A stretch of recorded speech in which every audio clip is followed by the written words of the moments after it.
In Guatemala in 1944, the CIA launched Operation PB Success against the elected leader Jacob Arbenz. The motivations included fear of communism and protecting the economic interests of the US-owned United Fruit Company, which was threatened by Arbenz land reforms. The CIA used methods like hiring militias, providing equipment and training, and employing propaganda and psychological warfare. The outcome was Arbenz's resignation and replacement by an authoritarian regime that reversed the reforms and led to civil war. In the Democratic Republic of Congo in the 1960s, US interest was driven by the country's considerable natural resources. Prime Minister Patrice Lumumba's nationalist policies and the turn to the USSR led Washington to view him as a Soviet puppet. The CIA engaged in disinformation campaigns and provided financial backing for a coup led by Colonel Joseph Mobutu,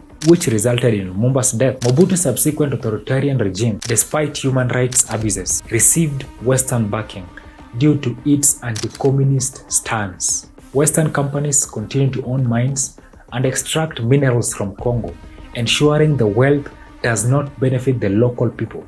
And this system is allegedly maintained through supporting proxy wars and rebel groups.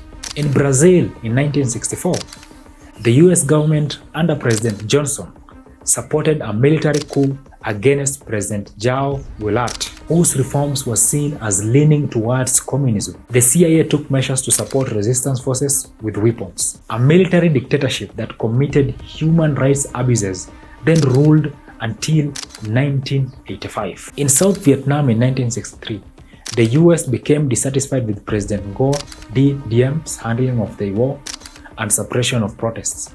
The CIA met with military officers plotting a coup which led to Diem's overthrow and death, and subsequently increased US involvement in the conflict.